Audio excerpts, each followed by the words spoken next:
જય હિન્દ વિદ્યાર્થી મિત્રો, આસ્થા એકેડમીના ઓનલાઈન પ્લેટફોર્મ પર આપ સર્વેનું હાર્દિક સ્વાગત છે. જેની આતુરતાથી રાહ જોઈ રહ્યા હતા તે ફોરેસ્ટ વિભાગની ફાઇનલ એક આપને હિન્ટ મળી ગઈ છે કે ફેબ્રુઆરીમાં કોમ્પ્યુટર બેઝ રિક્રુટમેન્ટ ટેસ્ટનું આયોજન કરવા જઈ રહ્યું છે. તો આ પરીક્ષા જે પહેલા ગુજરાત યુનિવર્સિટી દ્વારા લેવામાં આવતી હતી, ત્યારબાદ ગુજરાત રાજ્ય વન વિભાગ દ્વારા આની સંપૂર્ણ જવાબદારી હવે ગુજરાત ગૌણ સેવા પસંદગી મંડળને સોંપવામાં આવી છે. તો શરૂઆત કરીએ આપણે વનરક્ષકના વધામણામાં. ગુજરાત ગૌણ સેવા પસંદગી મંડળનું જે વનરક્ષકનો નવો સિલેબસ છે, બરાબર. તો ગુજરાત ગૌણ સેવા પસંદગી મંડળ કયું ભરતી બોર્ડ આ પરીક્ષા લેવાનું છે? ગુજરાત ગૌણ સેવા પસંદગી મંડળ, બરાબર. આની એક લેખિત પરીક્ષા જે એમસીક્યુ બેઝ હશે. ત્યારબાદ બીજી ફિઝિકલ કસોટી હશે તમારે, બરાબર. એમાં દોડ, ઊંચી કૂદ, રસ્સા ચઢવાના, લાંબી કૂદ,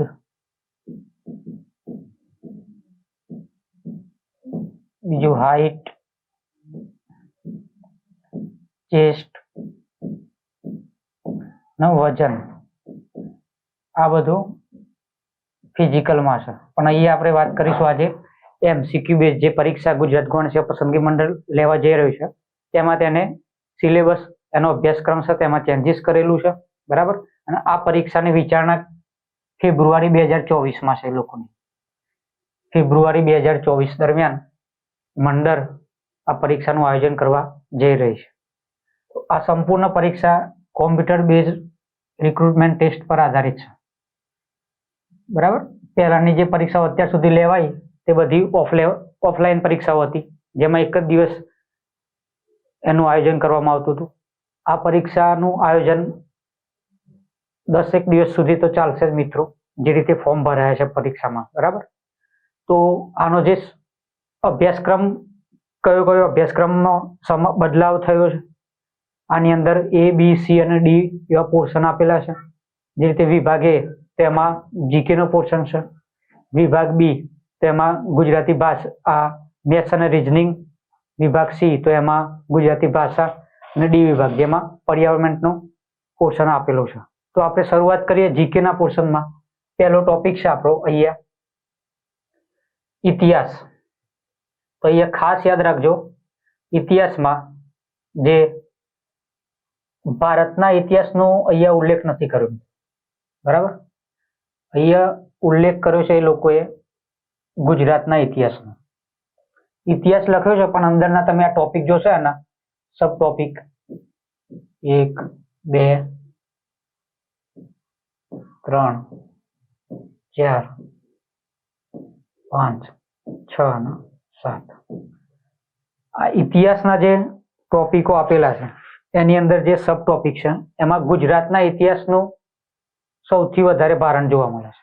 તો એમાં પણ એમને કયા પરીક્ષામાં પૂછાશે? તો ગુજરાતના મહત્વના રાજવંશો, અસરો અને પ્રદાન, મહત્વની નીતિઓ, એમનું વહીવટી તંત્ર, અર્થતંત્ર, સમાજ, ધર્મ, કરા, સ્થાપત્ય અને સાહિત્ય. તમે આ સિલેબસ જો જોયો હોય તો 2017માં જે જીપીએસસી દ્વારા દાસાસર દ્વારા જે સિલેબસ બહાર પાડવામાં આવ્યો હતો એમાં જે ઇતિહાસના જે 20 ટોપિક છે ક્લાસ 1-2માં, એ 20 ટોપિકમાંથી 7 ટોપિક આમાં લીધા છે. એ બેઠા મિત્રો અહીંયા લીધેલા છે, બરાબર. તો એ જે આપણે છેલ્લા જીપીએસસીના પ્રશ્નો પણ તમે ક્વેશ્ચન વાઇઝ જોશો ને એમસીક્યુ બેઝ, તો તમને ખ્યાલ આવશે કે મહત્વના રાજવંશો, તો એમાં ગુજરાતના કયા મહત્વના રાજવંશો છે? ગુજરાતના મહત્વના રાજવંશો જે તમારે તૈયાર કરવાના થાય છે પરીક્ષામાં, જે પરીક્ષામાં પૂછાતા હોય છે, એમાં એક તો છે ચાવડા વંશ,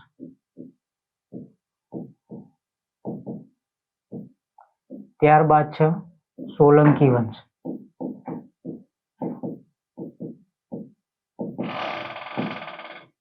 અને વાઘેલા વંશ.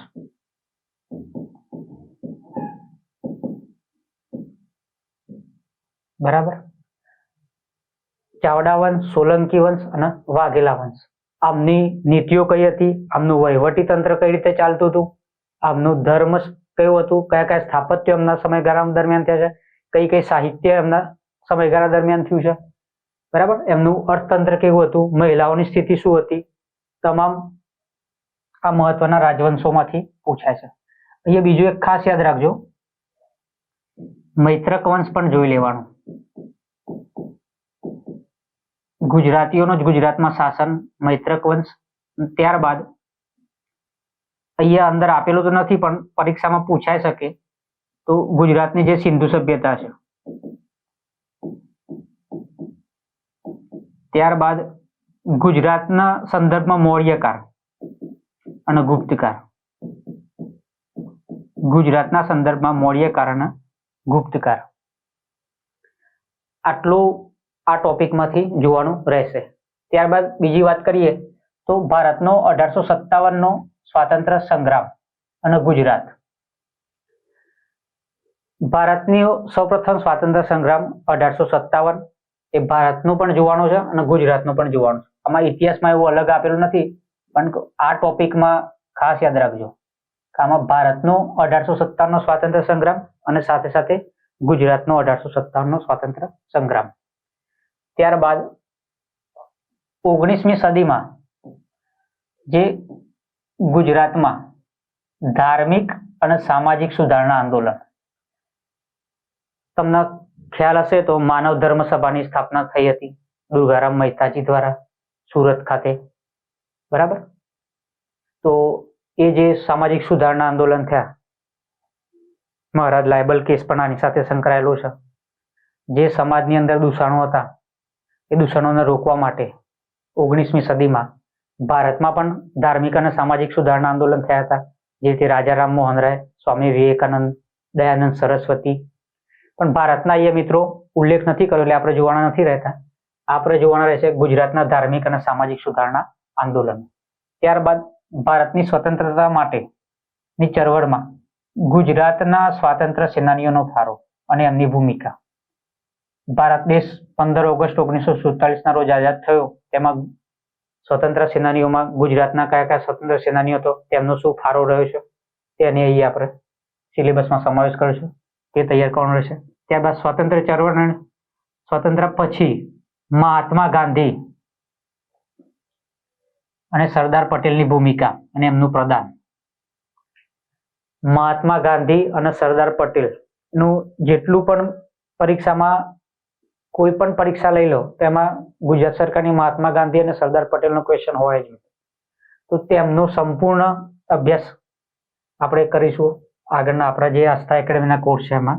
ગુજરાત રાજ્યની સ્થાપના. બરાબર. 1 મે 1960 થી ગુજરાત રાજ્યની સ્થાપના થઈ પણ ભારત દેશ 15 ઓગસ્ટ 1947 રોજ આઝાદ થયું હતું. ત્યારબાદ ગુજરાતનો સમાવેશ મિત્રો બૃહદ મુંબઈ રાજ્યમાં થયો હતો અને બૃહદ મુંબઈ રાજ્યમાંથી ગુજરાત પ્રદેશ અલગ બનાવવા માટે મહાગુજરાત આંદોલનની શરૂઆત થઈ હતી. તો મહાગુજરાત આંદોલનનો પણ અભ્યાસક્રમમાં સમાવેશ કર્યો છે. ત્યારબાદ દેશી રજવાડા, દેશી રાજ્યના શાસકોના સુધારાવાદી પગલાઓ અને સિદ્ધિઓ. તેમાં સૌરાષ્ટ્ર, કચ્છ અને ગુજરાત. સૌરાષ્ટ્ર, કચ્છ અને ગુજરાત. ગુજરાતની વાત કરીએ આપણે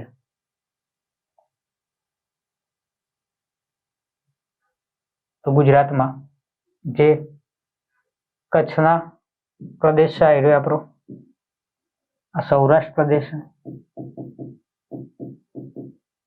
અને આ છે આપણું ઉત્તર ગુજરાત, જેમાં ઉત્તર ગુજરાત, મધ્ય ગુજરાત અને દક્ષિણ ગુજરાત.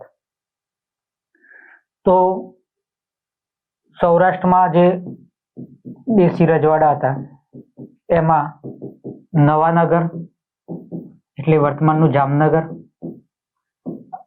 આમાંથી ક્વેશ્ચન વધારે પૂછાતા હોય છે. ત્યારબાદ મોરબી, રાજવંશ, ગોંડલ, રાજકોટ, ભાવનગર, બરાબર.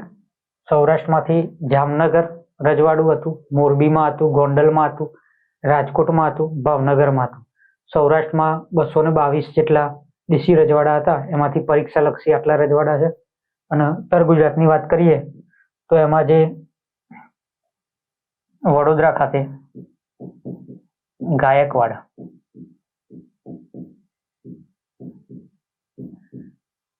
ગુજરાતનું વિસ્તારની દ્રષ્ટિએ સૌથી મોટું રજવાડું ગાયકવાડનું રજવાડું હતું.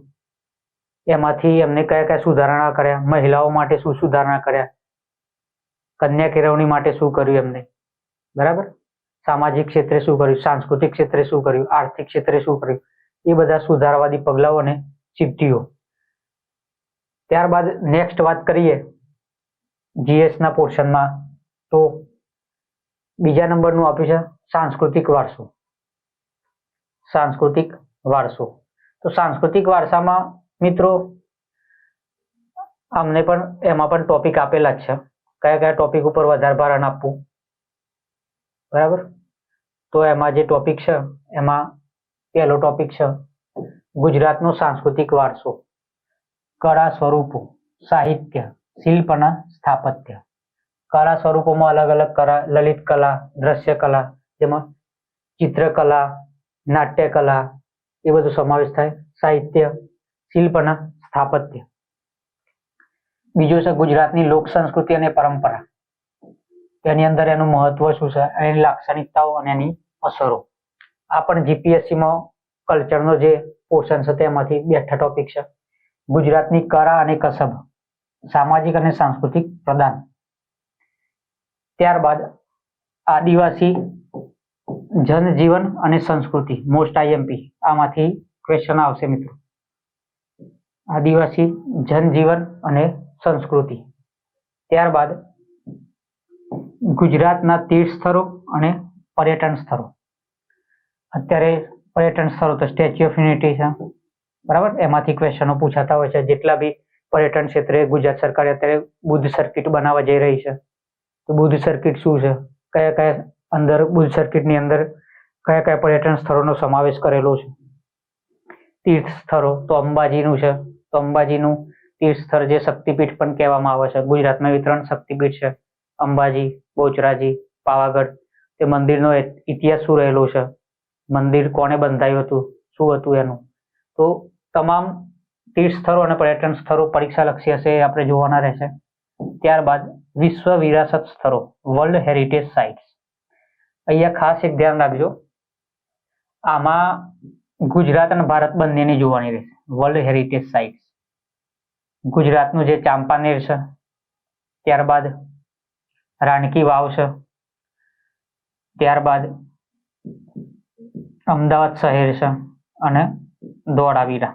એમ ગુજરાતની જે 4 વર્લ્ડ હેરિટેજ સાઇટ છે એ તો જોવાની જ છે. ભારતની પણ જે છે આગ્રાનો તાજમહેલ છે, જનતા ઇલોરાની ગુફાઓ છે, જયપુર સિટી છે, બરાબર.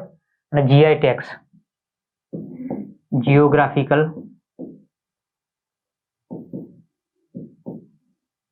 ઇન્ડિકેશન, ભૌગોલિક સંકેતક, જે તે વિસ્તારના જેનાથી રોજગારીમાં પણ વધારો થાય ને પ્રદેશની ઓળખ પણ મળે.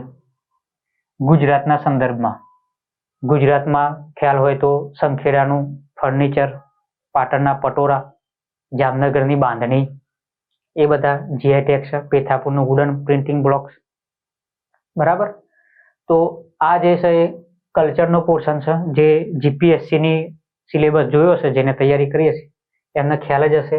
અને આની અંદર આસ્થા એકેડમીના જે કોર્સ છે એમાં આપણે કયા કયા પુસ્તકોનો સંદર્ભ લઈને ચાલશું, તો એક છે જોરાવરસિંહ જાદવ સાહેબનું,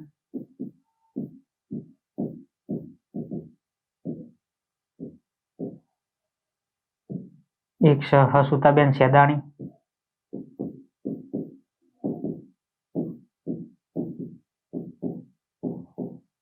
શિલ્પ શિલ્પ અને સ્થાપત્ય માટે માહિતી નિયામકનું પુસ્તક છે. ગુજરાતના શિલ્પ અને સ્થાપત્યો.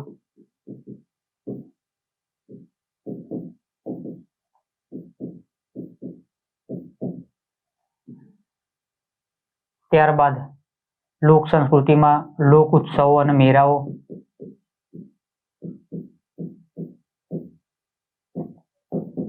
આ પણ માહિતી નિયામકનું પુસ્તક છે. ત્યારબાદ લોકનૃત્યો.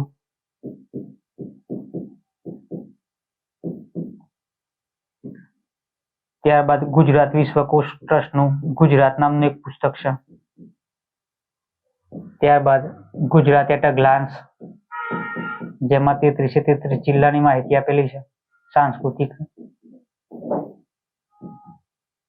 ત્યારબાદ પાક્ષિક, જેમાંથી જે કરંટ અફેર્સ આવતું હશે કલ્ચર રિલેટેડ એ પણ આપણે જોઈ લેશું. તો જે કલ્ચરનો સંપૂર્ણ સમાવેશ આ બધા પુસ્તકો તમે વાંચો ને, રજની વ્યાસનું અસ્મિતા, ગુજરાતની અસ્મિતા, તો મિત્રો 1500 થી 2000 પેજ જેવું થાય. અને તમે આ પીડીએફમાં સંપૂર્ણ સમાવેશ એનો આ કોર્સમાં કરેલો જ છે. પીડીએફમાં જે 100 સ્લાઇડથી પણ ઓછો હશે અને બધો સમાવેશ થઈ જશે. ટુ ધ પોઈન્ટ જ કોર્સમાં સમાવેશ કરેલો છે. ત્યારબાદ જીએસમાં નેક્સ્ટ વાત કરીએ તો ત્રીજું છે બંધારણ અને રાજ્ય વ્યવસ્થા. બંધારણ અને રાજ્ય વ્યવસ્થા એમાં પણ ટોપિક આપી દીધેલા છે મિત્રો, કયા કયા ટોપિકમાંથી પૂછવામાં હશે. બરાબર, તો એ ટોપિકની વાત કરી લઈએ. બુકોમાં કેવું, બંધારણની બુક તમે જોશો ને તો 1000 પેજની બુકો છે. તો એમાં પરીક્ષામાં કેટલું વાંચવું એ આમાં આપેલું જ છે. તો આમુખ, બરાબર, આમુખમાં અત્યાર સુધી સુધારો કયો થયેલો છે, કયા કયા શબ્દો એની અંદર ઉમેરવામાં આવ્યા, આમુખ વિશે સુપ્રીમ કોર્ટનું અર્થઘટન શું છે, તો આમુખ વિશે સુપ્રીમ કોર્ટે અન્ય ચુકાદાઓ કયા કયા આપેલા છે, તો એનો સમાવેશ આમુખમાં થાય છે. એ રીતે ક્વેશ્ચન પૂછાય.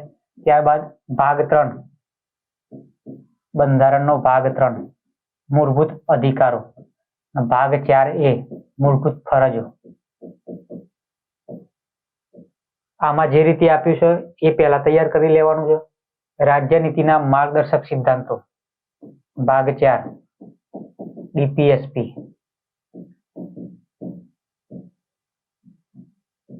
બરાબર, આમાં મોસ્ટ ઓફ પરીક્ષામાં અનુચ્છેદો પૂછાશે, જોડકા સ્વરૂપે અથવા ડાયરેક્ટ ફેક્ચ્યુઅલ પૂછાઈ જાય. ભાગ 4A, ભાગ 3 અને ભાગ 4 આના પરીક્ષામાં મોસ્ટ ઓફ અનુચ્છેદો ક્લાસ 3 ની પરીક્ષામાં પૂછાતા હોય છે. એ તમારે જોઈ લેવાના. મહત્વના જેટલા બી અનુચ્છેદો છે મોસ્ટ ઓફ બધા મહત્વના જ છે. બરાબર, ભાગ 4A મૂળભૂત ફરજો જે 11 આપેલી છે, તો એમાંથી હવે કેવા ક્વેશ્ચન પૂછાય છે, નવી બદલાયેલી પદ્ધતિ પર મુજબ 11 માંથી 4 પૂછવાની હોય કોઈ પણ, એમાંથી 3 સાચી હોય અને 1 ખોટી લખેલું હોય. બરાબર, તો ધ્યાન રાખી લેવાનું કે 11 વાંચી લેવાની, એમાં કઈ કઈ છે મૂળભૂત ફરજો. ત્યારબાદ ભાગ 5 એમાં સંસદની રચના, રાષ્ટ્રપતિની સત્તા, કેન્દ્ર સરકારનો બધો સમાવેશ ભાગ 5માં છે. રાજ્ય સરકારનો સમાવેશ ભાગ 4માં, રાજ્યપાલની ભૂમિકા, સત્તા એમની. ન્યાયતંત્ર ભાગ 5માં આવે. અનુસૂચિત જાતિ, જનજાતિ, SC ST અને OBC જોગવાઈઓ ભાગ 16. એટર્ની જનરલ, એ જ રીતે રાજ્યમાં એડવોકેટ જનરલ હોય છે, આ ભાગ 5માં આવશે. ત્યારબાદ નીતિ આયોગ. આ નીતિ આયોગ પહેલા મિત્રો આયોજન પંચ હતું,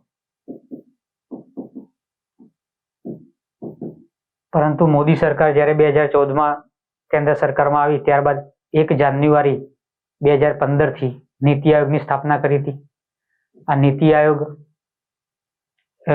જે દેશમાં આગળની વર્ષમાં જે નીતિઓ બનાવવાની હોય છે તેના પર થિંક ટેન્ક છે, કામ કરતી હોય છે. તો નીતિ આયોગને જોઈ લેવાનું, એના અધ્યક્ષ કોણ છે, અત્યારે કઈ રીતે કાર્ય કરે છે, એની અંદર કયા કયા સભ્યોનો સમાવેશ થયેલો છે.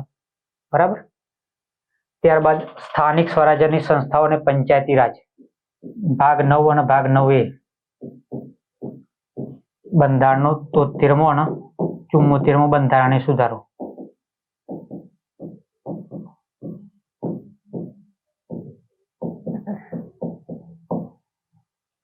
ત્યારબાદ બંધારણીય સંસ્થાઓ આપેલી છે. અહીંયા કેન્દ્રીય નાણાં પંચ અનુચ્છેદ 280.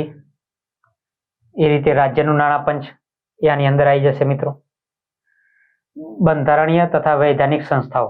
બંધારણીય સંસ્થાઓ જે બંધારણમાં જેનો સમાવેશ કરવામાં આવેલો હતો પહેલાથી, બરાબર, એ બંધારણીય સંસ્થાઓ જે આપણે અહીંયા આપેલી છે. નાણાં પંચ, એ રીતે રાજ્ય નાણાં પંચ, ચૂંટણી પંચ, જીપીએસસી, યુપીએસસી, કેગ, આ બધી બંધારણીય સંસ્થાઓ છે.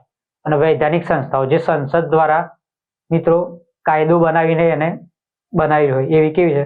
કેન્દ્રીય સતર્કતા આયોગ સીવીસી, જે અધિનિયમ 2003 અંતર્ગત બનાવવામાં આવી હતી. ત્યારબાદ લોકપાલ, લોકાયુક્ત, કેન્દ્રીય માહિતી આયોગ આરટીઆઈ નું જે હતું 2005માં, તે અંતર્ગત બનાવવામાં આવી છે. તો આમાં ભારતનું ચૂંટણી પંચ, એ જ રીતે રાજ્યનું ચૂંટણી પંચ, સંઘ લોક સેવા આયોગ જેને તમે યુપીએસસી તરીકે પણ ઓળખો છો, એ રીતે રાજ્ય જાહેર સેવા આયોગ GPSC, controller and auditor general CAG, CVC આ વૈધાનિક સંસ્થા છે. CVC act 2003, central vigilance commission.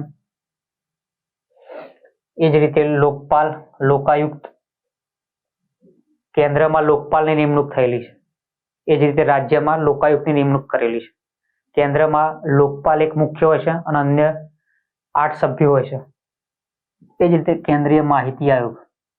અહીંયા જેટલી બી સંસ્થાઓ અહીંયા આપેલી છે ને એ જ જોવાની છે. બુકમાં ગમે તેટલી સંસ્થાઓ તમને આપેલી હોય, પરંતુ તમારે જો ટુ ધ પોઈન્ટ અને પરીક્ષા પાસ કરી હોય તો સિલેબસમાં જે રીતે આપેલું છે એ રીતે તૈયારી કરવાની રહેશે. ત્યારબાદ વાત કરીએ તો વાર્ષિક નાણાકીય પત્રક, જે અનુચ્છેદ 112, બજેટ. બજેટ એવો બંધારણમાં સમાવેશ શબ્દ નથી, પણ વાર્ષિક નાણાકીય પત્રક એટલે એને આપણે બજેટ તરીકે જો રાખીએ છીએ, બરાબર. અનુચ્છેદ 112માં તેનો સમાવેશ થયેલો હોય. બંધારણમાં આટલા જે ટોપિક આપ્યા છે ને એ તૈયાર કરવાના રહેશે. એમાં બી જો તમને વાત કરું તો આમુખનું મેં કીધું એ રીતે મૂળભૂત અધિકારો ભાગ 3, ભાગ 4, ભાગ 4A એમાં મોસ્ટ ઓફ અનુચ્છેદ પૂછાશે. ત્યારબાદ સંસદની રચના, તો સંસદમાં કોનો કોનો સમાવેશ થાય? તો એક થશે રાષ્ટ્રપતિ,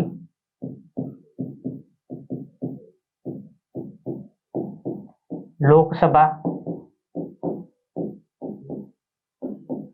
અને રાજ્યસભા,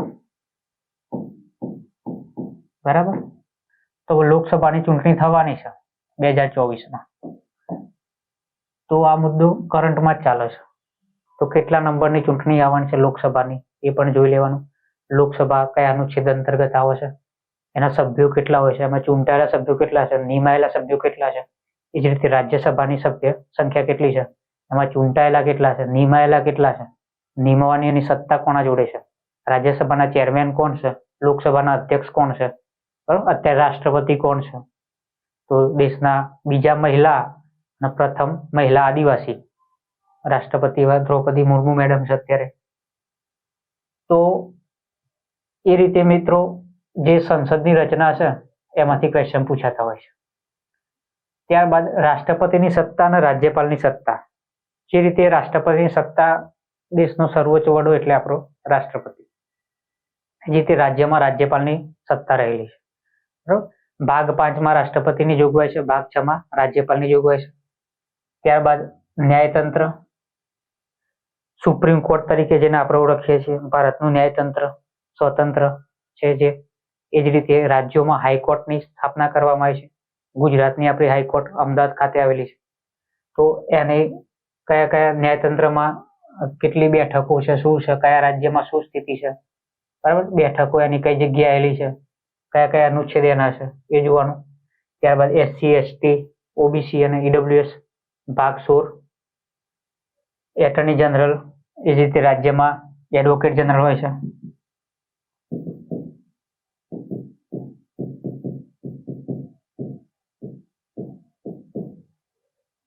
નીતિ આયોગ, બરાબર. પહેલા આયોજન પંચ હતું, પછી ભાગ 9 અને ભાગ 9A જેનો 73મો અને 74મા બંધારણ સુધારા અંતર્ગત સમાવેશ કરવામાં આવ્યો. એ જ રીતે ભાગ 4A નો 42મા બંધારણ સુધારા અંતર્ગત સમાવેશ કરવામાં આવ્યો હતો. અને ત્યારબાદ આ બંધારણીય અને વૈધાનિક સંસ્થાઓ, જે રીતે આમાં ટુ ધ પોઈન્ટ આપેલું છે તે રીતે જ તમારે તૈયારી કરવાની રહેશે. ત્યારબાદ નેક્સ્ટ વાત કરીએ જીએસમાં, તો 4 નંબરના ટોપિકમાં ભૌતિક ભૂગોળ. બરાબર, ભૌતિક ભૂગોળ. તો ભૌતિક ભૂગોળમાં વાતાવરણની સંરચના અને સંગઠન. બરાબર, વાતાવરણની સંરચના અને સંગઠન. તો વાતાવરણ જે અન્ય વાયુઓ ભેગા થઈને બનેલું છે, નાઇટ્રોજન, ઓક્સિજન, તો એ કઈ રીતનું છે, બધી એની સંરચના, સંગઠન. ત્યારબાદ આબોહવાના એલિમેન્ટ્સ, તત્વો અને પરિબળો, વાયુ સમુચ્ચય, વાતાગ્રહ, વાતાવરણીય વિક્ષોભ, ચક્રવાત, જલીય આપત્તિઓ અને ભૂકંપ. તો આમાં ચક્રવાત તમે સાંભળ્યું હશે, ભારત દેશમાં અવારનવાર વાવાઝોડા આવે છે. ચક્રવાત શું છે, પ્રતિચક્રવાત શું છે? તાજેતરમાં બીપોર જેવું વાવાઝોડું આવ્યું હતું ગુજરાતમાં. તો આના કરંટ જોડે પણ લિંક કરીને ચાલવાનું મિત્રો. જેટલા બી ટોપિક આપ્યા છે ને, કરંટ જોડે લિંક કરીને ચાલશો તમને ચોક્કસ સફળતા મળશે. બરાબર, બીપોર જેવું વાવાઝોડું આવ્યું ચક્ર. ભારતનો જે નકશો છે તમે જોશો તો આ અહીંયા બંગાળની ખાડી છે, અહીંયા અરબ સાગર છે અને અહીંયા હિન્દ મહાસાગર છે. આપણી જીઓગ્રાફિકલ કન્ડિશન જ એવી છે કે આપણે અહીંયા ચક્રવાત આવતા હોય છે. બરાબર, ભારતના બંને બાજુથી નુકસાન થાય છે ચક્રવાતના લીધે. તો આ ચક્રવાત ના શરૂઆત ક્યારે થઈ હતી, મીન્સ કે એને નામ આપવાની શરૂઆત, જે રીતે બીપોર જે જોયું તો કયા કયા દેશે કયા કયા નામ આપેલા છે. બરાબર, ચક્રવાતની ઉત્પત્તિ કેવી રીતે થાય છે, પ્રતિચક્રવાત શું છે, જલીય આપત્તિઓ, જે પરવારાના ખરાબા છે એનો અત્યારે નાશ થઈ રહ્યો છે. બરાબર, ભૂકંપ, તો કચ્છમાં, ગુજરાતમાં જે 2001માં ભૂકંપ આવ્યો તો ગોજારો દિવસ ગણાય છે આપણા માટે. તો અન્ય ભારતમાં કયા કયા ભૂકંપ જોવાના આવેલા છે. બરાબર, તો એ પણ જોવાનું રહેશે. અને વાતાવરણીય વિક્ષોભ અને વાતાગ્રહ. ત્યારબાદ ક્લાઇમેટ ચેન્જ, આબોહવાકીય બદલાવ. આ શબ્દ તમે બહુ સાંભળ્યો છે, ક્લાઇમેટ ચેન્જ, ક્લાઇમેટ ચેન્જ. આબોહવામાં આબોહવાકીય બદલાવ ઘણા છેલ્લા વર્ષોથી આપણે જોવા મળી રહ્યો છે. ઉનાળો હોય તો પણ વરસાદ આવી જાય, શિયાળો હોય તો પણ વરસાદ આવી જાય, કઈ નક્કી હોતું નથી. બરાબર, તો આ છે ફિઝિકલ જીઓગ્રાફી છે, ભૌતિક ભૂગોળ. ફિઝિકલ જીઓગ્રાફી,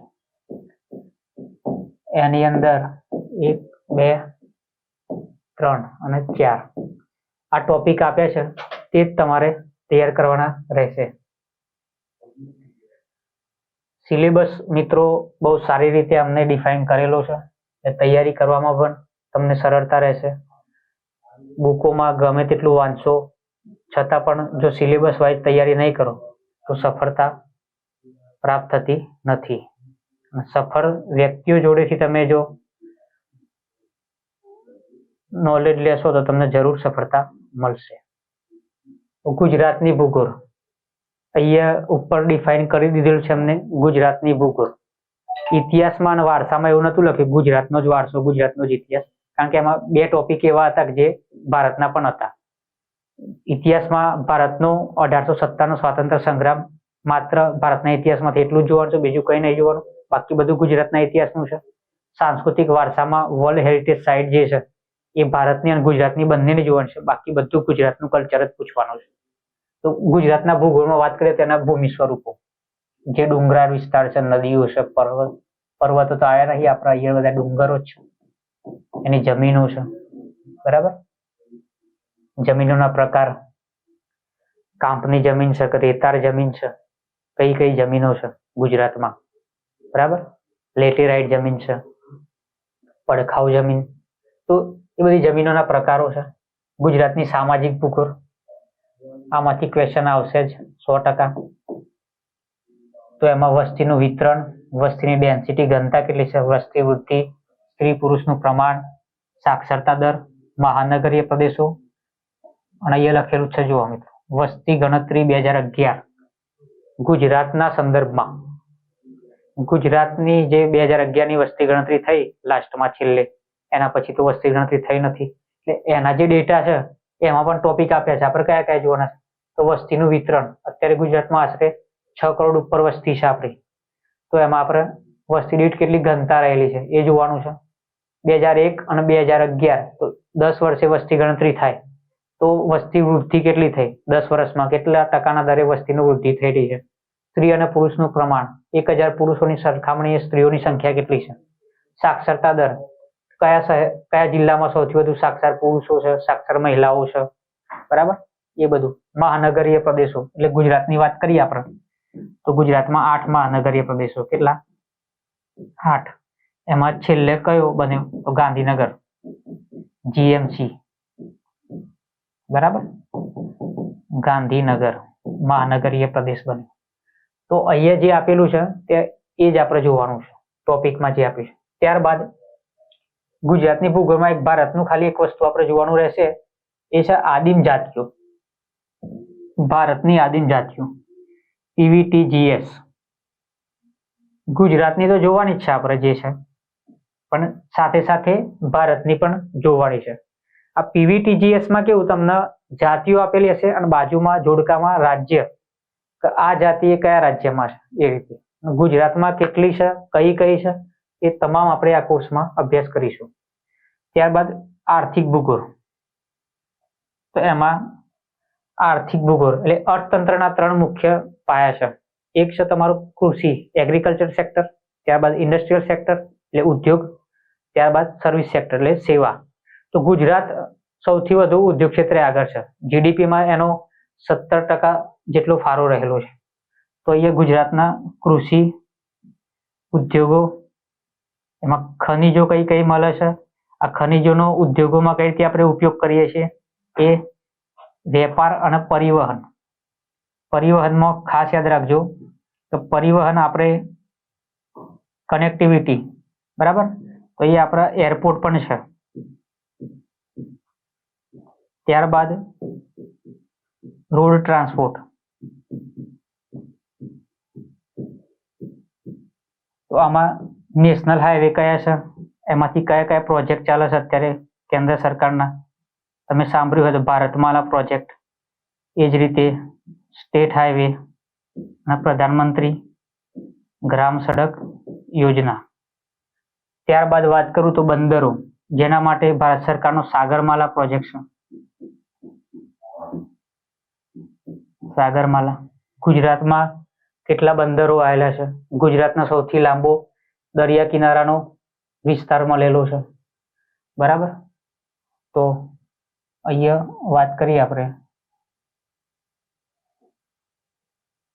જે ગુજરાતના બંદરો છે, તો કચ્છમાં અને ભારતનું મોટામાં મોટું એક બંદર ગણીએ એવું કંડલા બંદર, દીનદયાળ પોર્ટ તરીકે પણ ઓળખાય છે. અને આ રીતે જે ગુજરાતનો 1600 કિલોમીટર લાંબો દરિયા કિનારો છે, તે આવેલા તમામ બંદરો વિશે માહિતી આપણે લેશું, બરાબર. કયું બંદર કયા જિલ્લામાં આવેલું છે, તેની શું વિશેષતા છે,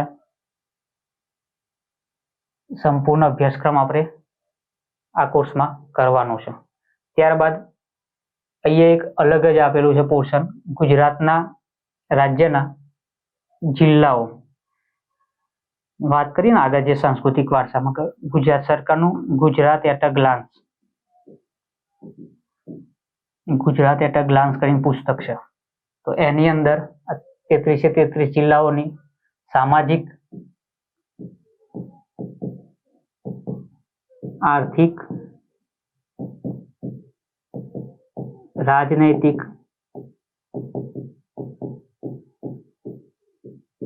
ભૌગોલિક, ઐતિહાસિક, સાંસ્કૃતિક,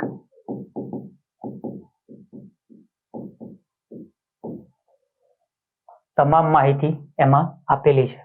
33 જિલ્લાઓ જે કચ્છ, સૌરાષ્ટ્ર અને ઉત્તર ગુજરાત, જેમાં ઉત્તર ગુજરાત, મધ્ય ગુજરાત અને દક્ષિણ ગુજરાતનો સમાવેશ થાય છે. તે તમામમાંથી આપણે સામાજિક, આર્થિક, રાજનૈતિક, ભૌગોલિક, ઐતિહાસિક અને સાંસ્કૃતિક અને ઘણા એના ફેક્ટ પણ હશે. વિશેષતાઓ અહીંયા આપેલું છે, જુઓ વિશેષતાઓ, તો એ પણ આપણે જોઈ લેશું. બરાબર, તૈયારી કરો તો આ રીતે જ મિત્રો આગળ તૈયારી કરજો તમે, તો તમને સફળતા મળશે. ત્યારબાદ જીએસમાં બીજો એક પોર્શન આપે છે વિજ્ઞાન અને ટેકનોલોજી. તો વિજ્ઞાન અને ટેકનોલોજીમાં પહેલો ટોપિક એમને લખ્યું છે સામાન્ય વિજ્ઞાન. તો સામાન્ય વિજ્ઞાનમાં વાત કરું, જીવ વિજ્ઞાન જેને આપણે બાયોલોજી તરીકે ઓળખીએ છીએ, ત્યારબાદ ભૌતિક વિજ્ઞાન ફિઝિક્સ તરીકે ઓળખો છો તમે, ત્યારબાદ રસાયણ વિજ્ઞાન,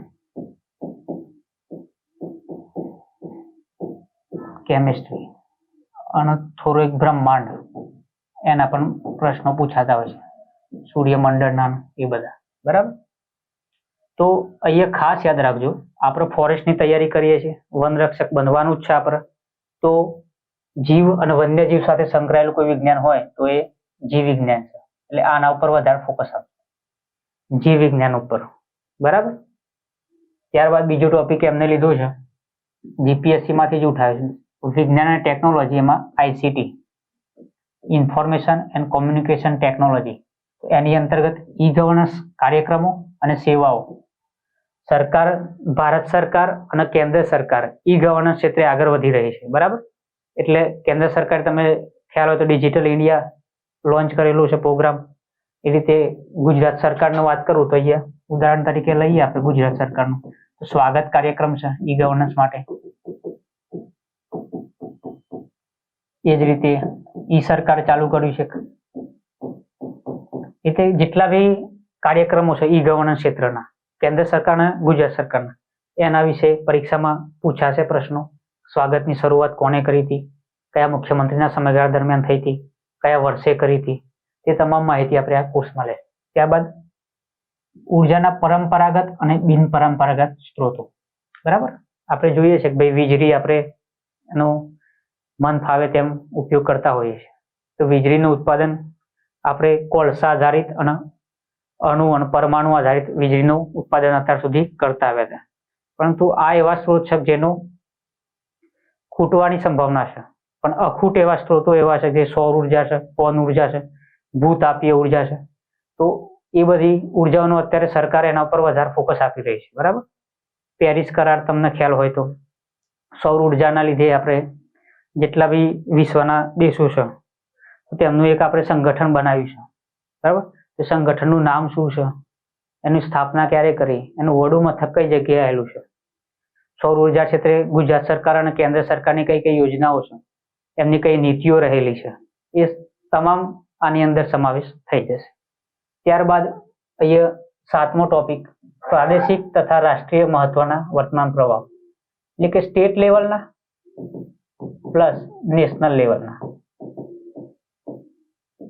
કરંટ અફેર્સ. બરાબર, આ કરંટ અફેર્સ જે આપણે આગળના જે 6 ટોપિક જોયા, ઇતિહાસના કઈ સંકળાયેલો હોય, કલ્ચરના કઈ સંકળાયેલું હોય, સાંસ્કૃતિક વારસો હતો એ, બંધારણમાં કરંટનું કઈ હોય. અત્યારે ઉદાહરણ આપું તો ચૂંટણી પંચ જે આપણે સંસ્થા જોઈ, બંધારણીય સંસ્થા, તો જે તે સમયગાળામાં એની ચૂંટણી પંચના અધ્યક્ષ અને એની નિમણૂક અલગ હતી. અત્યારે કેન્દ્ર સરકાર નવું બિલ લાવી છે, એના અધ્યક્ષની નિમણૂક કરવામાં જે પણ ચેન્જીસ કર્યા છે તે આપણે આ ટોપિક જોડે સાંકળી લેવાનું, લિંક કરીને જ ચાલવાનું. ત્યારબાદ આગળ વિજ્ઞાન અને ટેકનોલોજી, તો એમાં આઈસીટીમાં ઈ સરકાર અત્યારે નવું આવ્યું છે, તો ઈ સરકાર વિશે માહિતી લેવાની હોય. બરાબર, અને ભૂગોળમાં, તો ભૂગોળમાં પણ જે સરકાર જે ફોરેસ્ટ રિપોર્ટ બહાર પાડતી હોય છે, તો એમાં જંગલ સંપત્તિમાં કેટલો વધારો થયો, કેટલો ઘટાડો થયો, અત્યારે કેટલું વનાવરણ રહ્યું છે, એ તમામ માહિતી પણ આપણે આની જોડે લિંક કરતા રહીશું. તો આ હતો વિભાગ એ, જેમાં જીએસ પોર્શનનો સમાવેશ કરેલો છે. નેક્સ્ટ વાત કરીએ તો વિભાગ બી, વનરક્ષકમાં વિભાગ બી, એની અંદર આપ્યું છે એપ્ટિટ્યુડ અને રીઝનિંગ. એપ્ટિટ્યુડ અને રીઝનિંગ આ પણ જીપીએસસી નો તમે એપ્ટિટ્યુડ અને રીઝનિંગ નો સિલેબસ જોશો તો સેમ છે. એમાં પહેલું છે તાર્કિક અને વિશ્લેષણાત્મક ક્ષમતા. બરાબર, આકૃતિ મિત્રો દોરેલી હશે, એમાંથી જોવાનું હશે કે આકૃતિ બેઝ ક્વેશ્ચન હશે. એમાં જેને નવોદયની પરીક્ષા આપેલી હોય એમને ખ્યાલ હશે. બરાબર, ત્યારબાદ સિરીઝ શ્રેણીના એક્ઝામ્પલ પૂછાશે. સંકેત એટલે કોડિંગ, ડીકોડિંગ, એ જે લખેલું છે ને એટલા જ જોવાના. બાકી મેથ્સ ના રીઝનિંગમાં 50 થી ઉપર ચેપ્ટર થઈ જાય તૈયાર કરવા જો. ઘડિયાળ, આમાંથી ક્વેશ્ચન પૂછાતા હોય છે. કેલેન્ડર, ઉંમર સંબંધિત પ્રશ્નો, ઘાત અને ઘાતાંક, વર્ગ અને વર્ગમૂળ, ઘન અને ઘનમૂળ, ગુસા અને લસા. ત્યારબાદ આપ્યું છે પર્સન્ટેજ, ટકાવારી, સાદું વ્યાજ અને ચક્રવૃદ્ધિ વ્યાજ, નફો અને ખોટ એટલે નફો અને નુકસાન, સમય અને કાર્ય. એ એક કાર્ય આટલા દિવસમાં કરે છે તો બી એ કાર્ય કેટલા દિવસમાં કરે, એવા ક્વેશ્ચન પૂછાતા હોય છે. સમય, અંતર અને ઝડપ આધારિત પ્રશ્નો. સમય, અંતર અને ઝડપ આધારિત પ્રશ્નો. ત્યારબાદ સંભાવના, સરેરાશ, ગુણોત્તર અને પ્રમાણ. બહુ સારી રીતે અમને ડિફાઇન કરેલું છે સિલેબસમાં કે આ પૂછવાનું. માહિતીનું અર્થઘટન અને વિશ્લેષણ. માહિતીમાં કોષ્ટક રીતે આપેલું હશે. આમાં કોષ્ટક વાળા દાખલા પૂછાય. કોષ્ટક આપેલું હશે, એમાં બધા ડેટા અલગ અલગ આપેલા છે, એનું અર્થઘટન અને વિશ્લેષણ કરવાનું રહેશે. નીચે 4 થી 5 ક્વેશ્ચનો આપેલા હોય છે. બરાબર, તો આમાં જે રીતે આપેલું છે તે રીતે જ આગળ વધવાનું છે. રીઝનિંગમાં વાત કરતા શ્રેણી, કોડિંગ, ડીકોડિંગ, ઘડિયાળ, કેલેન્ડર. બરાબર, અને જે તાર્કિક અને વિશ્લેષણાત્મક ક્ષમતા, જે આકૃતિ બેઝ ક્વેશ્ચનો તમારા પૂછાતા હોય છે. ત્યારબાદ એપ્ટિટ્યુડમાં જે મેથ્સમાં તમે જુઓ તો એક ઉંમર સંબંધિત પ્રશ્નો છે. ઘાત અને ઘાતાંક, વર્ગ વર્ગમૂળ, ઘન ઘરમૂળ, ગુસા અને લસા, ટકાવારી, સાદું વ્યાજ અને ચક્રવૃદ્ધિ વ્યાજ, નફો અને નુકસાન, સમય અને કાર્ય, સમય, અંતર અને ઝડપ, સંભાવના, સરેરાશ, ગુણોત્તર અને પ્રમાણ, અને માહિતીનું અર્થઘટન અને વિશ્લેષણ. જેમાં કોષ્ટક હશે, એની અંદર ડેટા આપેલો હશે, એની નીચે 3 થી 5 જેવા ક્વેશ્ચન આપેલા છે. એ રીતે પણ પ્રશ્નો પૂછાતા હોય છે. ત્યારબાદ સી વિભાગમાં વાત કરીએ તો ગુજરાતી ભાષા. ગુજરાતી ભાષા ખાસ ધ્યાન રાખજો. અહીંયા ગુજરાતી ભાષા એટલે જેના ઇંગ્લિશ બિલકુલ આવડતું નથી એમના માટે તો બહુ સારી એવી ઓપોર્ચ્યુનિટી છે પરીક્ષા પાસ કરવાની. બરાબર, કારણ કે આમાં ઇંગ્લિશ વિષયનો સમાવેશ કરેલો નથી સિલેબસમાં. ગુજરાતી ભાષામાં એમાંથી ગુજરાતીમાં કેટલા ટોપિક વાંચવાના છે, કેટલા ટોપિક ભણવાના છે, તો એની પણ ચર્ચા કરી લઈએ. તો પહેલો છે એમાં રૂઢિપ્રયોગોનો અર્થ અને પ્રયોગ. બરાબર, આ રૂઢિપ્રયોગો છે કોઈ ભણાવવા નહીં મિત્રો, એ વાંચવાનો ટોપિક છે. બરાબર, તો અહીં આપણે વાંચવાના જે ટોપિક છે એ લખી દઈએ. પહેલો ટોપિક છે રૂઢિપ્રયોગ.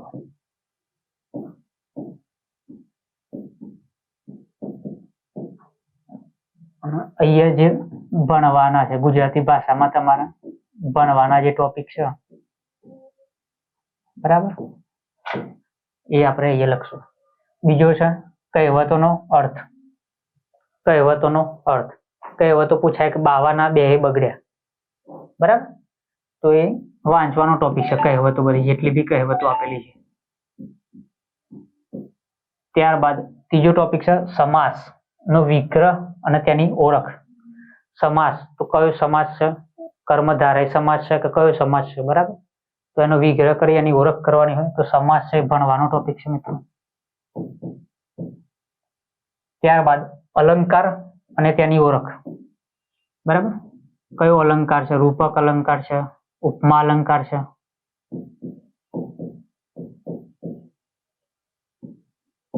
ત્યારબાદ સમાનાર્થી શબ્દો અને વિરુદ્ધાર્થી શબ્દો. તો આ પણ વાંચવાનો ટોપિક છે. સમાનાર્થી શબ્દો અને વિરુદ્ધાર્થી શબ્દો. ત્યારબાદ શબ્દ સમૂહ માટે એક શબ્દ. શબ્દ સમૂહ માટે એક શબ્દ. જેનો પતિ વિદેશ ગયો છે તેવી સ્ત્રી. બરાબર, પોષિત ભર્તુકા, એ બધા શબ્દ સમૂહ છે. તો એ વાંચવાનો ટોપિક છે. ત્યારબાદ સંધિ જોડો અને સંધિ છોડો. સંધિ, બરાબર, સંધિ છોડો અને સંધિ જોડો તે ભણવાનું છે. જોડણી એ પણ ભણવાનું છે. જોડણીના કેટલાક નિયમો છે. બરાબર, રસ્વઈ દીર્ઘઈ બદલાઈ જાય તો અર્થનો અનર્થ પણ થઈ જાય. લેખન શુદ્ધિ અને ભાષા શુદ્ધિ, આ પણ ભણવાનો ટોપિક છે. લેખન અને ભાષા શુદ્ધિ. વાક્ય રચના કઈ રીતે કરવી. બરાબર. ત્યારબાદ છે જે ગુજરાતી ભાષાનું ગદ્ય સમીક્ષા અને અર્થગ્રહણ. અહીંયા વ્યાકરણ નહીં લખ્યું, ગુજરાતી ભાષા લખી છે. ગદ્ય સમીક્ષા અને અર્થગ્રહણ.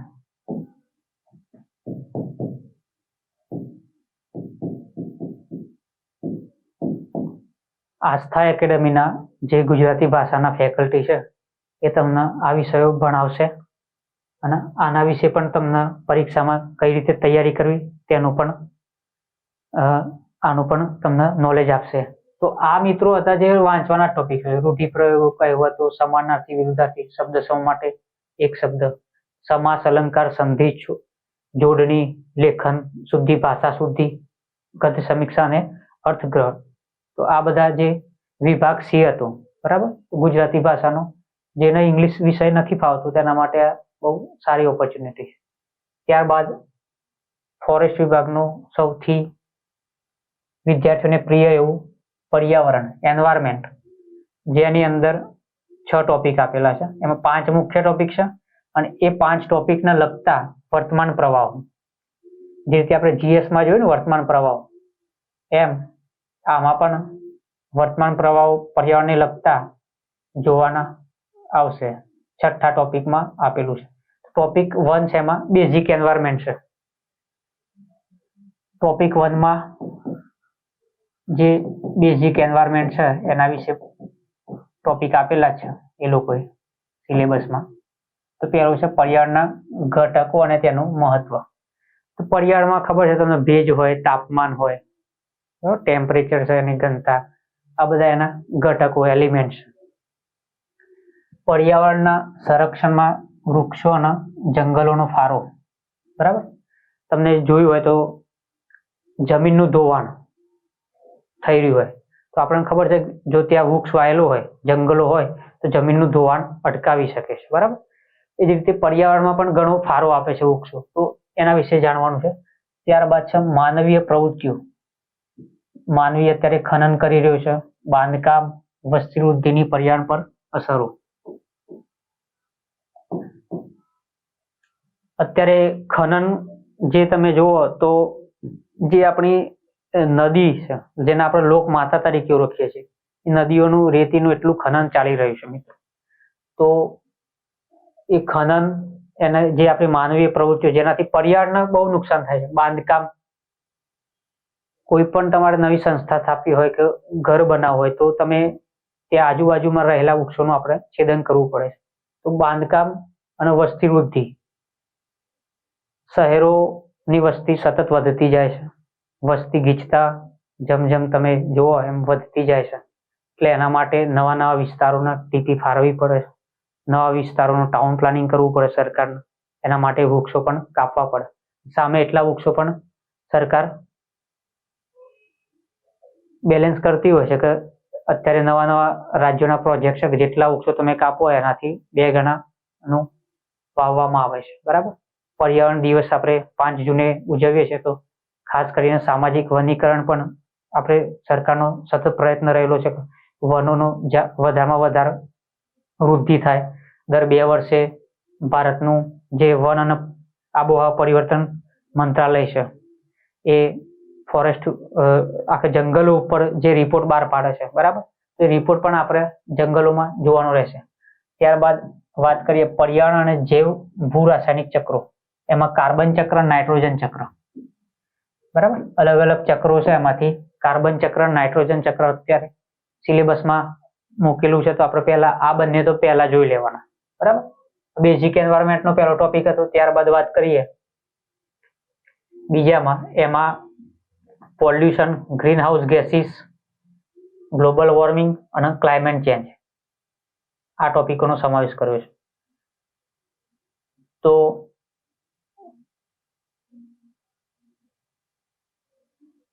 પ્રદૂષણના પ્રકારો, પહેલો ટોપિક છે પ્રદૂષણ. પોલ્યુશન. પોલ્યુશન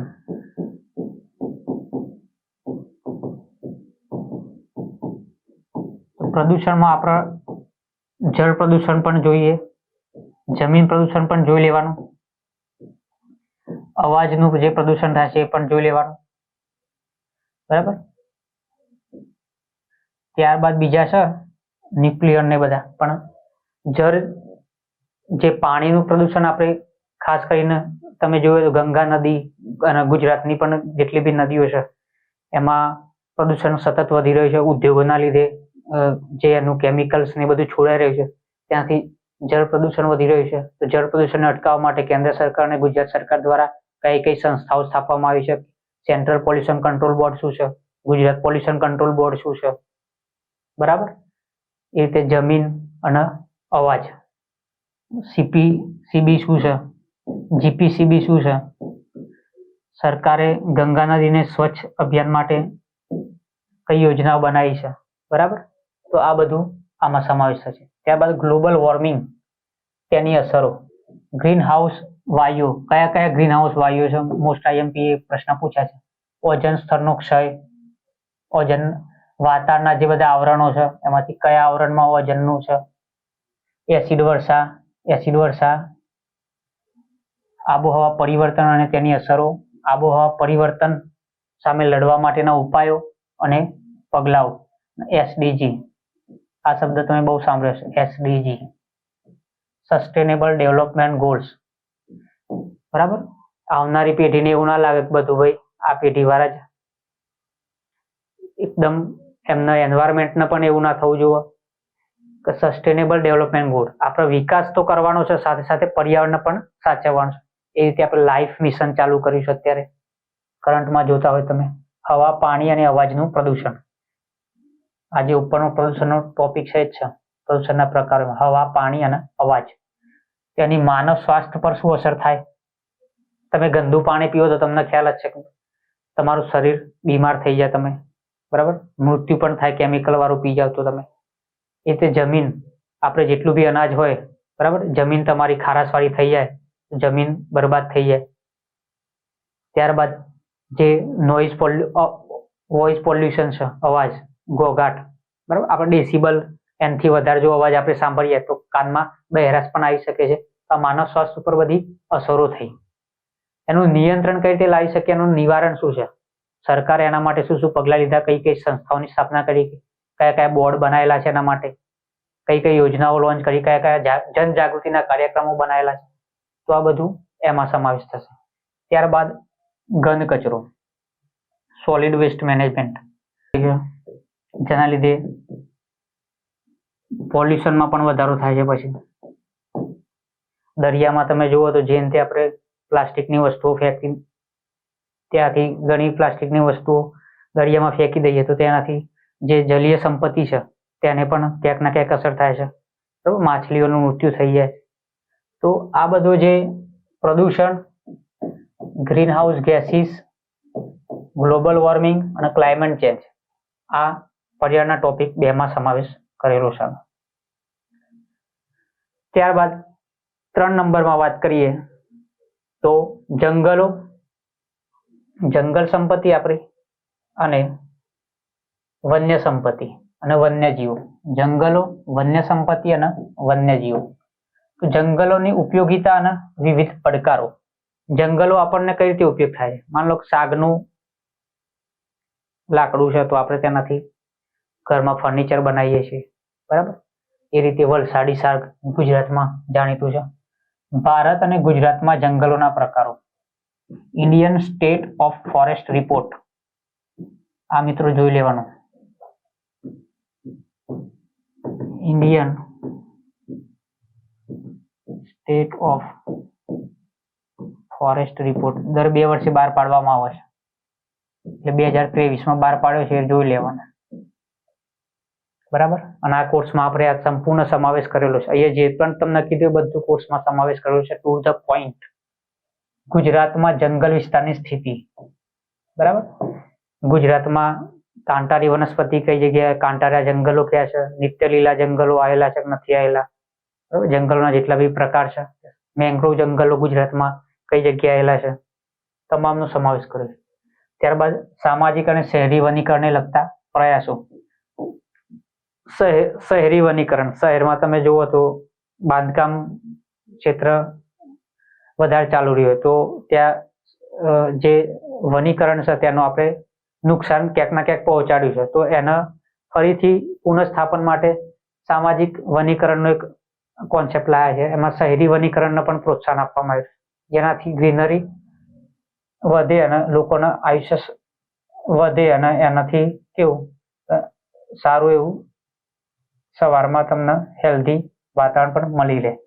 ગુજરાત રાજ્યની ગૌણ વન પેદાશો ખાસ યાદ રાખજો. ગૌણ વન પેદાશો કઈ કઈ છે એ જોવાની છે.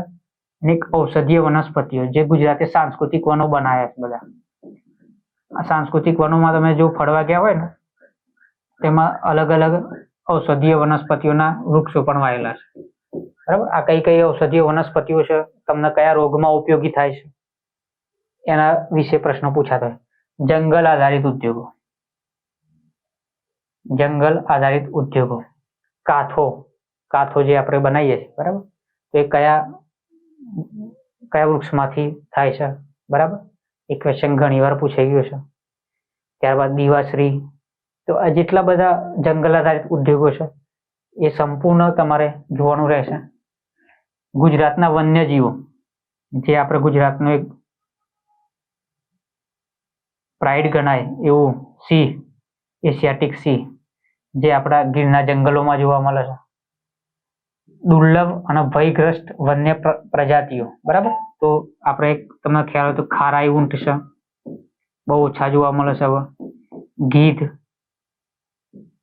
ત્યારબાદ ગુડખર. આ બધા ગુજરાતના એવા વન્યજીવો છે કે જે આપણી સંપત્તિ છે મિત્રો, જે ગુજરાતમાં ખાસ કરીને જોવા મળે છે, બરાબર. તો અત્યારે ભયગ્રસ્ત અને દુર્લભ પ્રજાતિઓ બીજી અન્ય કેટલી આવેલી છે, એના અંતર્ગત તમને ખ્યાલ હોય તો સંસ્થાઓ બનાવેલી છે. IUCN છે, સાઇટ્સ કરીને એક સંસ્થા છે, બરાબર. ત્યારબાદ વેટલેન્ડ્સ. ગુજરાતની અંદર જે વેટલેન્ડ્સ આવેલા છે, નળ સરોવર છે, વઢવાણા વેટલેન્ડ છે, થોર પક્ષી અભયારણ્ય છે, બરાબર. તો જેટલા બી વેટલેન્ડ છે ગુજરાતના, બરાબર, ખીજડીયા વેટલેન્ડ છે. તો આ બધા વેટલેન્ડ્સ વિશે આપણે માહિતી લેશું. અને ચેરના જંગલો, મેંગ્રુવ્સ, જે ગુજરાત રાજ્યના કચ્છ જિલ્લાના જે દરિયા કિનારો છે એના આગળ વધતો અટકાવે છે મેંગ્રુવ્સના જંગલો, જે ચેરના જંગલો છે, બરાબર. એના વિશે આપણે માહિતી મેળવશું. ત્યારબાદ વાત કરીએ ચોથો ટોપિક, પર્યાવરણમાં. આ ટોપિકમાં મિત્રો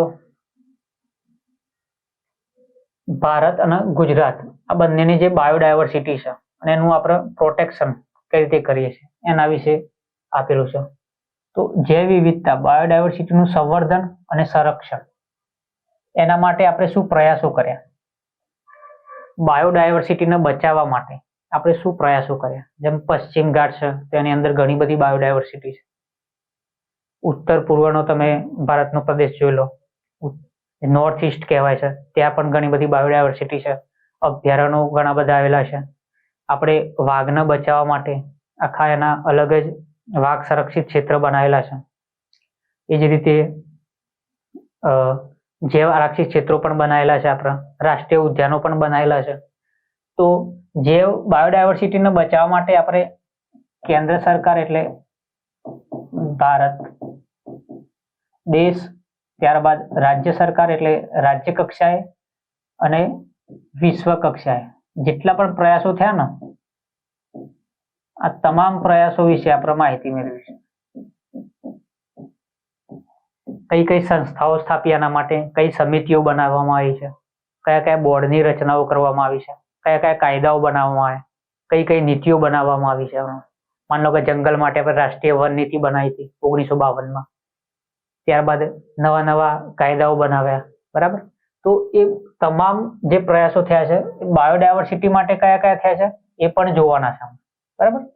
ત્યારબાદ વન્યજીવ સંરક્ષણ માટે જોઈએ ગુજરાત રાજ્ય અને રાષ્ટ્રીય પ્રયાસો જે વાત કરીએ મુજબ રાજ્ય સરકારે કયા પ્રયાસો કર્યા છે અને કેન્દ્ર સરકારે કયા પ્રયાસો કર્યા છે. જોડે જોડે આપણે વૈશ્વિક કક્ષાએ પણ કયા કયા પ્રયાસો થયેલા છે, કેટલા પેરિસ કરાર છે અંતર્ગત, મીન્સ કે અલગ અલગ જે કરારો પર્યાવરણને લગતા છે એ પણ આપણે જોઈ લેશું. ત્યારબાદ વિવિધ પ્રજાતિઓના સંરક્ષણનો પ્રોજેક્ટ, તમને ખ્યાલ હોય તો ભારત સરકારે પ્રોજેક્ટ ટાઈગરની, project lion, project elephant, MIKE programme, આ બધા શબ્દો તમે ક્યાંક ના ક્યાંક સાંભળ્યા છે. પ્રોજેક્ટ ડોલ્ફિન તો વાઘ, સિંહ, ગેંડો, મગર, બરાબર. આ જેટલા પણ આપણી વન્યજીવ સંપત્તિ છે એમના માટે જે પ્રોજેક્ટ સરકારે ચાલુ કર્યા છે તમામનો અભ્યાસ કરીશું, બરાબર. જેને સિંહ છે તો એનો વૈશ્વિક લેવલે એનું લોકોમાં જાગૃતિ થાય તો વિશ્વ સિંહ દિવસ આપણે 10 ઓગસ્ટે ઉજવીએ છીએ. એ રીતે 29 જુલાઈના દિવસે ઇન્ટરનેશનલ ટાઈગર ડે, વિશ્વ વાઘ દિવસ, બરાબર. એ રીતે ગેંડો, મગર જેટલા પણ વન્યજીવો છે તેમની લોકોમાં જનજાગૃતિ વધે, તેમનું સંરક્ષણ કઈ રીતે કરી શકીએ, એ તમામ પ્રયાસો વિશે આપણે જોઈશું. ત્યારબાદ પ્રવાસી યાયાવર પંખીઓ, શિયાળાની ઋતુમાં તમે જોતા હશો તો સાયબેરિયામાંથી, મંગોલિયામાંથી, બાંગ્લાદેશમાંથી જે પ્રવાસી યાયાવર પંખીઓ છે તે નર સરોવર છે આપણું, બરાબર. નારાયણ સરોવર છે, થોર પક્ષી અભયારણ્ય છે, આમાં વિદેશથી આવતા હોય છે. તે ભારત અને ગુજરાત આ બંનેના સંદર્ભમાં જોવાનું છે. ભારત અને ગુજરાત બંનેના સંદર્ભમાં ઇન સિટુ અને એક્સ સિટુ શું છે, આપણે ઇન્દ્રોડા પાર્ક છે ગાંધીનગરમાં, એ જ રીતે કાંકરિયા પાર્ક છે ત્યાં જુનાગઢમાં, શક્કરબાગ છે. તો ઘણા એવા વન્યજીવો છે જે આપણે બીજા રાજ્યમાંથી અથવા બીજા દેશમાંથી લાવીને અહીંયા વસાવેલા છે, બરાબર. તો એમના કેટલા પ્રયાસો થયેલા છે, સંવર્ધનના પ્રયાસો એ જોવાના છે. ત્યારબાદ ગુજરાતમાં આવેલા રાષ્ટ્રીય ઉદ્યાનો, નેશનલ પાર્ક કેટલા છે ગુજરાતના? 4 છે. તો એ કયા કયા છે, કયા જિલ્લામાં આવ્યા છે, કયા તાલુકામાં આવેલા છે, એની શું વિશેષતાઓ છે. ત્યારબાદ અભયારણ્યો કેટલા છે અને જૈવમંડળ આરક્ષિત ક્ષેત્રો. આ માત્ર ને માત્ર ગુજરાતના સંદર્ભમાં જ અમને પૂછ્યું છે, રાષ્ટ્રીય ઉદ્યાનો, અભયારણ્યો અને જૈવમંડળ આરક્ષિત ક્ષેત્રો. તો આપણે ગુજરાતના સંદર્ભમાં જોવાનું રહેશે. ત્યારબાદ જે ભારત અને ગુજરાત બંનેના સંદર્ભમાં પૂછ્યું છે એ ભારત અને ગુજરાત બંનેના સંદર્ભમાં જોવાનું રહેશે. ત્યારબાદ 5મો ટોપિક, 5મા ટોપિકમાં તમને વન અને પર્યાવરણને લગતી જે સંસ્થાઓ છે, બરાબર. વન અને પર્યાવરણને લગતી જે દેશમાં જે સંસ્થાઓ, કેન્દ્ર સરકારની જે સંસ્થાઓ છે, રાજ્ય સરકારની જે સંસ્થાઓ છે અને આંતરરાષ્ટ્રીય સંસ્થાઓ છે એના ક્વેશ્ચન પૂછાતા હોય છે. તો આમાં પહેલા એક તો આપી દઈ છે રાષ્ટ્રીય હરિત પ્રાધિકરણ એટલે NGT, national green tribunal, NGT, બરાબર. એનજીટી અધિનિયમ કયા વર્ષમાં બનાવવામાં આવ્યો, એનજીટીની સ્થાપના ક્યારે કરવામાં આવી હતી, એનજીટીના વર્તમાન અધ્યક્ષ કોણ છે, અન્ય કેટલા સભ્યો હોય છે, કેટલા મહિનામાં એનજીટી ચુકાદો આપે છે, એનજીટી દેશમાં કયા કયા કાર્યો કરે છે પર્યાવરણને લગતા, એ તમામ પહેલા ટોપિકમાં આપણે જાણીશું. ત્યારબાદ વન અને પર્યાવરણ સંબંધિત ગુજરાત રાજ્યની સંસ્થા, વન અને પર્યાવરણ સંબંધિત ગુજરાત રાજ્યની સંસ્થા, બરાબર. ગુજરાતમાં જે વન અને પર્યાવરણને લગતી ગુજરાત વન્યજીવ બોર્ડ આવેલું છે, ઉદાહરણ તરીકે લઈ આવીએ તો ગુજરાત વન્યજીવ બોર્ડ શું છે, એની સ્થાપના ક્યારે થઈ હતી, એના અધ્યક્ષ કોણ છે. પર્યાવરણને લગતી વિવિધ આંતરરાષ્ટ્રીય સંસ્થાઓ, આંતરરાષ્ટ્રીય સંસ્થાઓની વાત કરું તો વર્લ્ડ વાઇડ ફંડ, ત્યારબાદ IUCN કરીને એક સંસ્થા છે, ગ્રીન પીસ કરીને એક સંસ્થા છે, બરાબર, સાઇટ્સ કરીને એક સંસ્થા છે. તો આ બધી જે છે એ વૈશ્વિક સંસ્થાઓ છે જે પર્યાવરણ, વન્યજીવ, એના ઇકોસિસ્ટમને લગતી સંસ્થાઓ છે. તો એનો પણ અભ્યાસ સંપૂર્ણ કરવાનો છે. અને છેલ્લો જે ટોપિક છે, છઠ્ઠો ટોપિક, વન અને પર્યાવરણને લગતી વર્તમાન ઘટનાઓ. વન અને પર્યાવરણને લગતી વર્તમાન ઘટનાઓ ઉપર જે આપણે 5 ટોપિક જોયા, જે એક તો હતો બેઝિક એન્વાયરમેન્ટનો ટોપિક હતો, ત્યારબાદ પોલ્યુશન, પ્રદૂષણ હતું, green house gases, global warming, climate change, વન્યજીવો, જંગલો, બાયોડાયવર્સિટી અને ઇન્સ્ટિટ્યુશન, સંસ્થાઓ. તો આ જે ટોપિક આપેલા છે એની અંદર જે વર્તમાન ઘટનાઓ ઘટતી હોય છે, બરાબર, તો એનો સમાવેશ આ કરંટ અફેર્સમાં આપણે કરીશું, બરાબર. તમે જો આ જે ટોપિક આપેલા છે ને એ ટોપિકના અંતર્ગત કોઈ પણ કરંટની ઘટના હોય, NGT નો હમણાં કઈ અધ્યક્ષ બદલાઈ જાય તો તમારે જોઈ લેવાનું ભાઈ NGT આપેલું જ છે અંદર, તો NGT ના અધ્યક્ષ કોણ છે, બરાબર, એની સ્થાપના ક્યારે થઈ હતી, એ સંપૂર્ણ 6 ટોપિક જે છે પર્યાવરણના એ પોર્શન એનું ભારણ પણ વધારશે. તો મિત્રો આ રીતે આપણે સંપૂર્ણ અભ્યાસક્રમનું એનાલિસિસ કર્યું છે, બરાબર. આસ્થા એકેડમી જે ઓનલાઈન કોર્સ વનરક્ષક ફોરેસ્ટ બીટગાર્ડનો જે મૂકવા જઈ રહી છે તેમાં સંપૂર્ણ અભ્યાસક્રમ જે આપણે વાત કરી એ રીતે વિભાગ A, B, C અને D એમ 4 વિભાગ અલગ અલગ આપેલા છે. વિભાગ A માં GS નો પોર્શન છે, જેમાં ઇતિહાસ, સાંસ્કૃતિક વારસો, બંધારણ, ભૌતિક ભૂગોળ, ગુજરાતનું ભૂગોળ અને કરંટ અફેર્સ એનો સમાવેશ થાય છે. ભાગ 2 માં એમાં એપ્ટિટ્યુડ અને રિઝનિંગનો સમાવેશ કરેલો છે.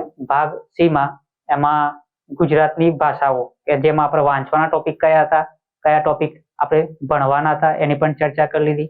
અને સૌથી મોસ્ટ IMP વિભાગ D જે એન્વાયરમેન્ટનો પોર્શન છે. તો આ તમામ માહિતી આપણે લીધી. એમાં એન્વાયરમેન્ટમાં બેઝિક એન્વાયરમેન્ટ કયું છે, pollution, green house gases, global warming, climate change, વન્યજીવ, પછી જંગલ આધારિત જે ઉદ્યોગો છે, કેટલા Indian state of forest report, જંગલોની વાત કરી આપણે, બાયોડાયવર્સિટીની વાત કરી. ત્યારબાદ જેટલી પણ ઇન્સ્ટિટ્યુશન છે જે ગુજરાત સરકારની છે, ભારત સરકારની, ત્યારબાદ આંતરરાષ્ટ્રીય સંસ્થાઓ છે એની પણ ચર્ચા કરી લીધી. અને આ તમામમાં જે કરંટ અફેર્સ, બરાબર, જેટલું બી આપણે GS પોર્શન લઈ લો અને એન્વાયરમેન્ટનો પોર્શન લઈ લો, આ જેટલા બી સબ ટોપિક આપેલા છે તેમના લગતા જેટલી કરંટની ઘટનાઓ છે તે તમામનો સમાવેશ પણ આ કોર્સમાં આપણે કરેલું છે. જય હિન્દ, અસ્તુ.